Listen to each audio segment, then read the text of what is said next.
दिल्ली में आम आदमी पार्टी की सरकार है, लेकिन दोस्तों दिल्ली की स्थिति बद से बदतर होती जा रही है।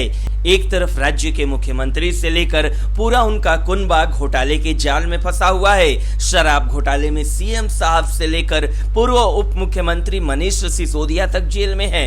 इसके अलावा केजरीवाल एंड कंपनी पर कई और घोटाले के आरोप लगे हैं। केजरीवाल की स्थिति ये है कि दिल्ली में अगले साल होने वाले विधानसभा चुनाव में उनकी कुर्सी बचेगी या नहीं, ये भी सवाल बना हुआ है। सवाल तो दोस्तों ये भी बना हुआ है कि क्या शराब घोटाले में फंसे दिल्ली के मुख्यमंत्री अरविंद केजरीवाल इस्तीफा देंगे या नहीं। बहरहाल दिल्ली में बाढ़ और बारिश से खस्ता हाल है।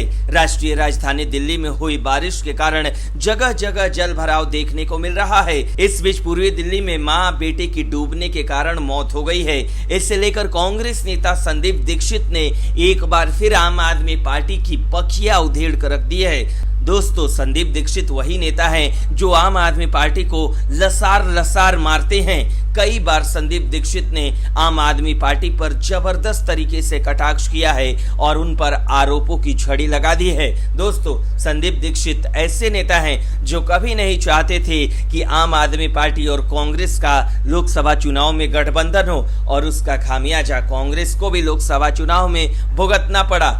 इसलिए संदीप दीक्षित बार बार केजरीवाल पर निशाना साधते रहते हैं। अब आपको आगे इस खबर के बारे में बताते हैं। दोस्तों आम आदमी पार्टी के लोगों को दिल्ली की जनता की बिल्कुल परवाह नहीं है। बता दें कि मयूर विहार फेज 3 में मां और बेटी की हुई मौत के कारण यहां लोगों द्वारा विरोध प्रदर्शन लगातार किया जा रहा है।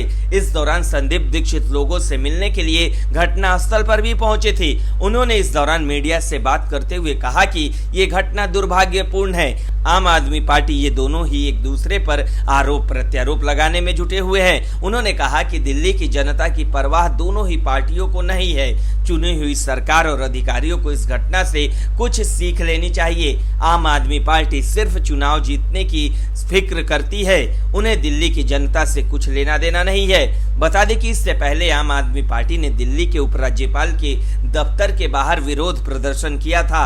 आम आदमी पार्टी ने विरोध प्रदर्शन करते हुए एलजीबीके सक्सेना से इस्तीफे की मांग भी की थी।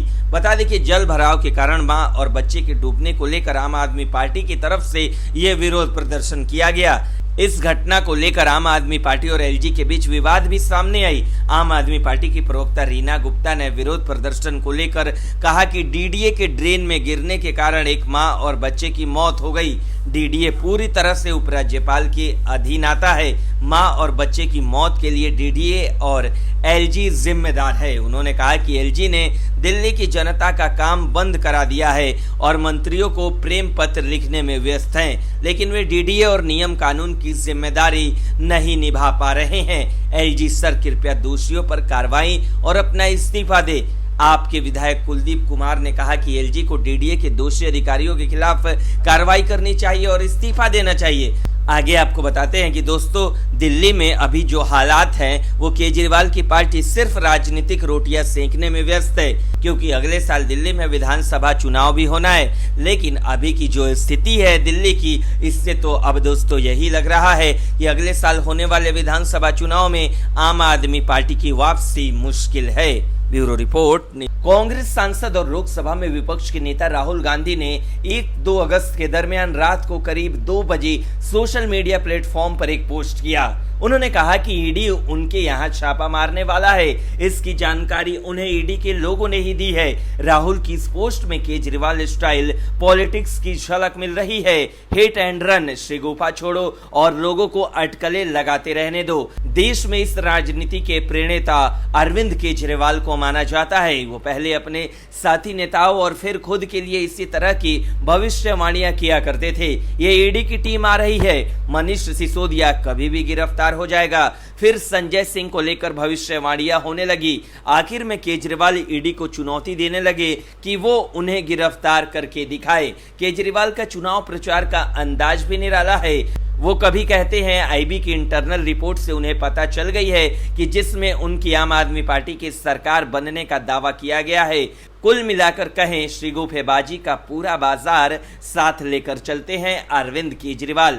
तो सवाल है कि क्या राहुल गांधी की छापेमारी को लेकर की गई भविष्यवाणी के पीछे अरविंद केजरीवाल की पॉलिटिक्स की प्रेरणा है। राहुल गांधी ने 4 दिसंबर 2013 को अपने आवास पर मीडिया से मुलाकात में कहा था कि वह अरविंद केजरीवाल की सफलता का राज समझेंगे और उनका अनुसरण करेंगे। केजरीवाल की नवगठित आम आदमी पार्टी ने पहली बार सारे अनुमानों को धत्त बताते हुए दिल्ली विधानसभा में 28 सीटें जीत ली थी। राहुल गांधी इस पर ही प्रतिक्रिया दे रहे थे। कांग्रेस पार्टी की राजनीति पर पैनी नजर रखने वाले वरिष्ठ पत्रकारों का कहना है कि राहुल के उस वक्तव्य के अब 11 साल बीत चुके हैं। इस दौरान उन्होंने केजरीवाल से बहुत कुछ सीखा है और इतना सीखा है कि केजरीवाल से भी बेहतर हो गए हैं। मतलब राहुल केजरीवाल से भी बड़े शिगुफेबाज बन गए हैं। बहरहाल राहुल गांधी को केजरीवाल की पॉलिटिक्स भा गई।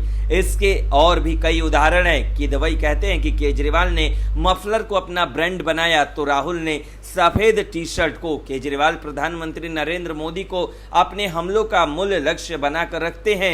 राहुल गांधी भी। केजरीवाल खबरों में रहने के लिए कुछ न कुछ तिकड़म करते रहते हैं। राहुल भी कभी मोची तो कभी मैकेनिक बन जाते हैं। वो कभी लोको पायलट से मिलते हैं तो कभी मजदूरों से। मतलब किसी न किसी तरह खबरों में रहना।